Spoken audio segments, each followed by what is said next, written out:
Hey guys, this is T2RX6 here, back for another Transformers review, and today I'm actually looking at a KO Rodimus that I bought from KO Toys. It's actually one of the kits that you put together yourself and you make your own figure. So I decided I was going to get the black version and make my own wildrider. It's pretty cool. He does come with the missile launcher and stuff. As you can see, it doesn't really shoot very well. And I don't know if that's just due to my placement of the spring or what, but that's okay. I don't fire missiles anyway. So, it loads in, that's all I care about. The actual toy itself is all cast in black. Every single thing was black. So anything that's silver or any other color, I've had to paint. And as I said, this guy's not really quite done. But I wanted to get to some of the stuff that I can show you before I actually try to paint and fix it. It was definitely a learning experience. I learned I don't want to be a Chinese sweatshop labor kid or anything like that forming these Transformers, because it kind of sucks. And yeah, so everything is this real nice black. It's actually not quite black. It has some speckles in it, which actually makes it look pretty nice in my opinion. So, yeah, you have to mask off a lot of stuff in tape. He does come with all his stuff. He comes with the communicator, which is extraordinarily hard to get out. Now, when I say he had some issues, and I don't really want to be a sweatshop labor kid ever in my life, which hopefully I'm past that stage in my life anyway, yeah, it's because the pins in the kit don't quite fit correctly. Some hang out a little more than others.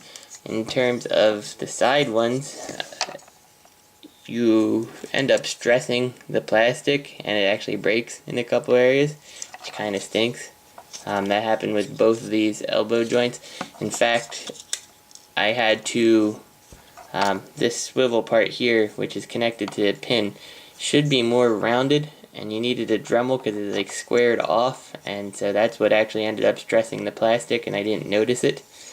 Yeah, and another thing to do is everything that connects like this, where you got a piece and then the one slots in, drill out the one that's in the center so that pin goes through better, because that also didn't help keep me from stressing any plastic. On the back, you are cutting it off a sprue, so you see the sprue marks there, and that definitely needs to be cleaned up. A couple areas where I didn't realize were going to be showing still need some paint. I need to do the back windshield. I haven't decided on the color yet for it, but it's not bad. I mean, it's really good feeling plastic. The wheels turn, everything works. It's just kind of a pain. The instructions they have online were with a clear Rodimus, so you couldn't really see what you were doing. So let's go ahead and we'll transform this guy to alt mode, and you guys will be seeing him in his alternate mode for the first time with me. Man, look how badly that plastic is stressed there. The ball joints probably could stand to be filed down a little, because you're also cutting them off the sprue, and consequently will pop out from time to time if you don't sand them very well. I could have probably done better. But it's just your typical Rodimus. There's nothing fancy about how he transforms or anything like that. And there goes that arm again.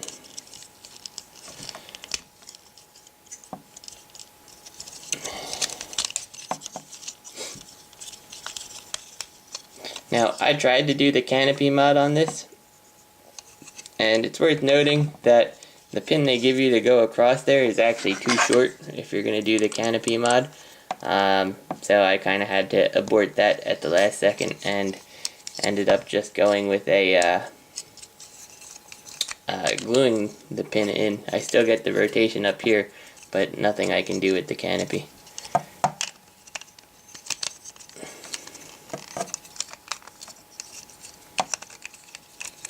Now the nice thing is, because everything's on a sprue, when you want a piece to be a different color from everything else, that makes it extremely easy to work with.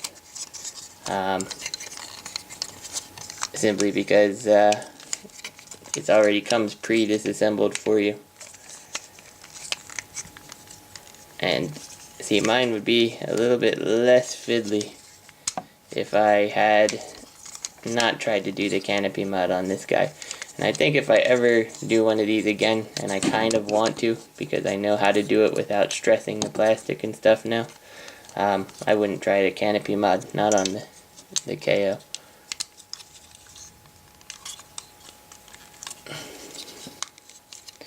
And consequently, because of the canopy mod, or trying to do the canopy mod, things don't quite line up as well as they should, just because you're missing some tabs that are holding things in the back in place.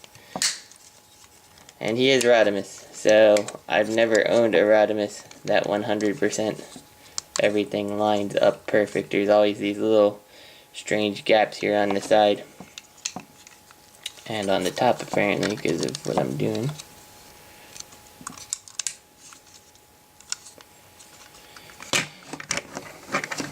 So here we've got a Rodimus, and he kind of rolls not very well, mostly because of having to hammer that pin in. I gotta play with the back here. As you can see, it's kind of tilted in. It needs to be up a little more, and that's kind of causing some problems with the front.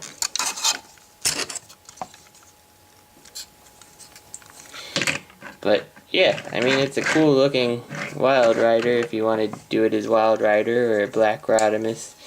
They gave you some flame stickers to put on the front and the sides, but I didn't particularly like them.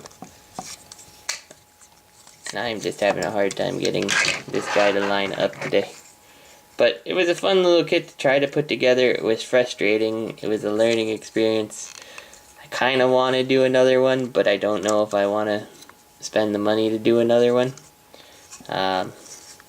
Yeah, I'm really just not sure. So the way that things just aren't quite lining up means that something is just a little bit off, and that kind of worries me. Actually, I see exactly what it is. The pin here is not very well going in all the way, so it's keeping the top from going in. So it needs some work, but it's an interesting kit if you want to try your hand. Just be ready to do some work. So hope you guys enjoyed. I will see you guys next time.